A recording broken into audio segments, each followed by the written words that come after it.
दोस्तों तो Canada versus Pakistan, हमें मैच जीतने के साथ साथ रन रेट की भी जो है कि नेट रन रेट की भी सख्ती से जरूरत थी। लेकिन बेचारे हमारे बैट्समैनों को पता ही नहीं था कि रन रेट भी कोई चीज होवे। अगर पता होता ना तो 2019 के वनडे वर्ल्ड कप में न्यूजीलैंड वाला मैच जो हमने आखिरी ओवर में जाके चेस किया था वो हम 40वें ओवर में चेस कर लेते। 239 का टारगेट था, इतना टुच्चा सा टारगेट था। अगर रन रेट का हमें पता होता, आज भी हमें रन रेट का पता नहीं था। कनाडा की छोटी टुच्ची लुच्ची टीम 18 ओवर तक हमें ले गई, 107 का टारगेट। अब क्या बोले हम, हमारी बैटिंग को बोले या हम आईसीसी को रगड़ा दें, क्योंकि उन्होंने पिच भी तो इतनी घटिया बनाई है। हाँ एक बात है, अगर ये पिच घटिया ना होती तो हम इंडिया को 120 पे ऑल आउट ना कर पाते, हम कनाडा को 107 पे ऑल आउट ना कर पाते। ये भी हम कह सकते हैं। युगांडा ने इस जगह पे ऑस्ट्रेलिया को भी फंसा के रखा था। इस पिच पर अभी तक किसी टीम ने 150 रन नहीं बनाए, किसी टीम ने 150 इसी पिच पे नहीं बनाए। तो हम इस बात को देखें तो फिर पाकिस्तान का कोई कसूर नहीं है। ये विकेट इतनी खतरनाक है, ये विकेट इतनी स्लो है कि युगांडा के बॉलर्स की बॉल स्विंग भी नहीं हो रही थी, फिर भी हमारे बैट्समैन बेचारे डर रहे थे। लेकिन जब 60 ओवर में 59 रन बन गए थे, जब पता है कि सामने नीली जर्सी नहीं है, सामने नीली जर्सी नहीं है, सामने लाल जर्सी है, सामने जसप्रीत बुमराह नहीं है, सामने मोहम्मद सिराज नहीं था, सामने Mitchell Starc, Josh Hazlewood, PAT Cummins या ट्रेंट बोल्ट जैसे बॉलर नहीं थे, जो हमारे रिजवान बाबर इतने जो है डरे हुए थे। अच्छा, प्रेशर इंडिया और यूएसए के मैच वाला था और डर रहे थे कनाडा से, और कनाडा का ये 10 ओवर में खत्म होने वाला मैच 12 ओवर में खत्म कर देते। भाई साहब चलो, आपने 18 ओवर में खत्म किया था ना, 13 ओवर में खत्म कर देते, 12 ओवर में खत्म कर देते, 14 ओवर में खत्म कर देते, 18 ओवर तक ले गए। ये रिजवान जो 53 गेंदों पे 53 रन करता है, ये 43 गेंदों पे 53 करता तो कितना अच्छा होता।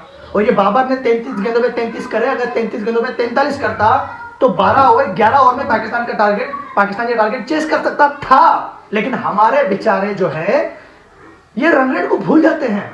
इन्होंने कहा कि रन रेट को हमने क्या करना है, हम तो चलते हैं दुआओं पे, दवाओं पे, कुदरत के निजाम पे, किस्मत के भरोसे पे।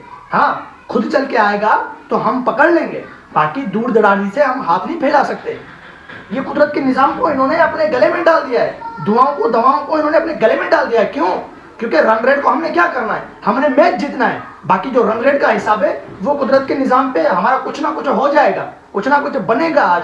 और अगर आज यूएसए ने इंडिया को जो है कि फंसा दिया, भले यूएसए आज हार भी जाए, लेकिन क्लोज आके यूएसए ने आज इंडिया को हराया, इंडिया से अगर शिकस्त खाई ना यूएसए ने क्लोज, तो पाकिस्तान घर चला जाए। भले आज यूएसए हार भी जाए, अगर इंडिया ने यूएसए को 20 रन से नहीं हराया, या फिर यूएसए का दिया हुआ टारगेट 10 ओवर के अंदर अगर चेस नहीं किया इंडिया ने, तो पाकिस्तान की टीम का बंदोबस्त कर लेना। लाहौर और कराची एयरपोर्ट पे, कराची तो मुझे नजदीक है, मैं डंडे शंडे लेके आ जाऊंगा, जो कुछ और भी कुछ चीजें लेके आऊंगा, इनका इस्तकबाल मैं खुद ही कर दूंगा। और लाहौर एयरपोर्ट पे इनका इस्तकबाल आप लोग कर लेना। हाँ, इन टुच्चों का, क्योंकि इन्होंने यूएसए से जिताया मैच हराया है, इन्होंने इंडिया से जो कि हमारी मुट्ठी में फंसा हुआ मैच इंडिया को दे दिया, और इन्होंने कनाडा वाला मैच 18 ओवर में चेस कर लिया, जब इनको 12-13 ओवर में चेस करना था। यह है हमारी बैटिंग लाइनअप, नाक कटवाया, मुंह काला करवाया, और यूएसए के सामने हमारा और कनाडा के सामने मुंह काले को और मुंह काला करवा दिया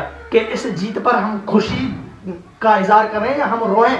मैच जीता है ये सोचकर हमें खुशी होती है, लेकिन रन रेट गिरा हुआ रन रेट है, ये देखकर हमें खुद को गालियां देनी पड़ रही हैं कि यूएसए के बाद, इंडिया की शिकस्त के बाद हम फिर से इनको सपोर्ट करने लगे।